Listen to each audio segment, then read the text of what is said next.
Hello, I'm Kaylee Thomas, Director of Marketing here at Core, and joining me today for our Quickfire interview is Tim Last, VP and General Manager of Americas from Iridium. It's great to speak to you today on the topic of satellite IoT. Thanks for having me, Kaylee. Fabulous. We're going to dive straight in.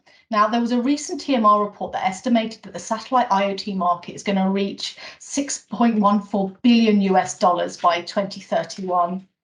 But there's a few of us out there who doesn't know what satellite IoT is and why the market is showing such good growth.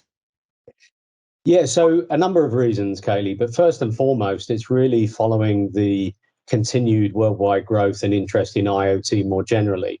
IoT is used to obviously improve efficiency, connect products, create new opportunities, and drive revenue for companies and organizations that use it.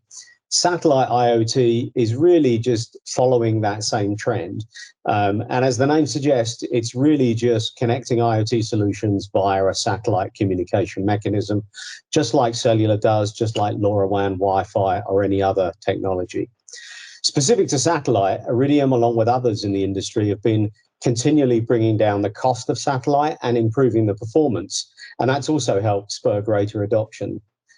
We've led the way by continuing to expand our network both geographically as well as into various different markets and applications.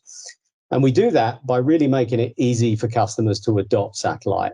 In partnership with companies like Core, we enable development tools, quick start kits, engineering support, and customer care support so that our customers can really get up to speed quickly using satellite as an IoT solution.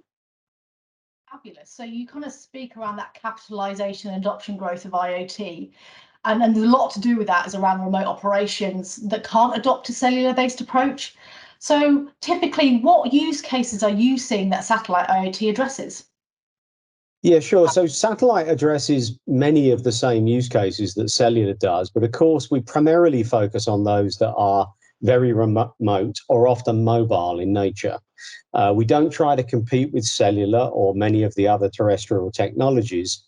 We certainly don't do, for example, urban IoT or much in the way of consumer IoT, but we offer complementary solutions or options when no other viable connectivity option exists. It includes applications such as cathodic protection for pipelines, remote monitoring of assets, over-the-road fleet management, where we're often used in a dual mode scenario alongside cellular, and also off-road industrial equipment. That's been one of our largest growth areas of late with large OEM customers like Caterpillar, Hitachi, and Hyundai Doosan.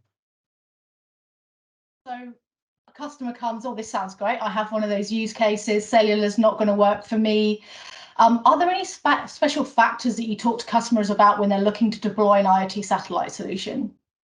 Yeah, absolutely. And this is, again, similar to many of the assessments that you might make looking to work with any telecom company. The first one is you want to make sure that the company that you're working with around a satellite IoT solution is really experienced and proven. We've been in the satellite IoT business for about 20 years now.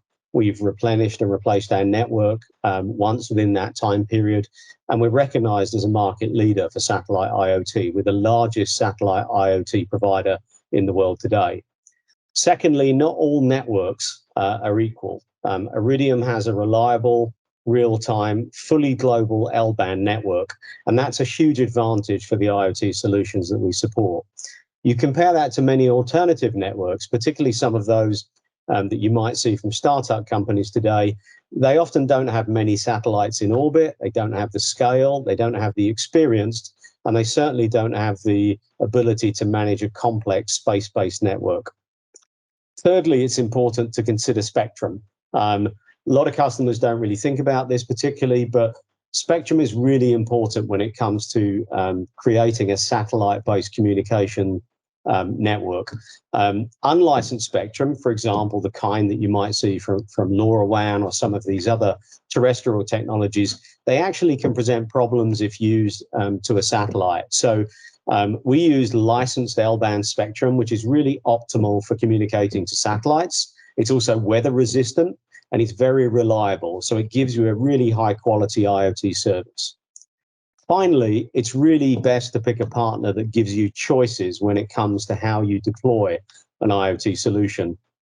Some customers really want to go down to the lowest level of embedded investment. They want to, take a modem, integrate it into their product. Iridium can enable customers to do that because we have a line of satellite-based modems that we make available. Equally, you might be the kind of customer that really doesn't want to do any of that engineering investment and you want to take a finished product. Again, Iridium has those options available. We have over 500 partners today around the world that create and support different types of satellite IoT applications. Core is one of those partners, and they do a great job of ensuring customers get onboarded, they have the support, and they can quickly deploy an IoT solution. And most importantly, you get your return on investment as soon as possible. Absolutely. I think it's clear that satellite can offer a unique advantage to IoT, and where there's limited or no access to cellular connectivity, as you mentioned, and combining the two could also be a big benefit to a lot of IoT use cases in the field and showing that always-on reliability.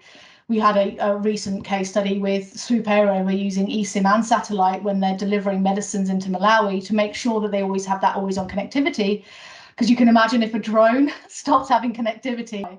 Absolutely. So with that, I just want to thank Tim for joining us on today's Quickfire, and to those who've watched this video. And for more information, please go to corewireless.com.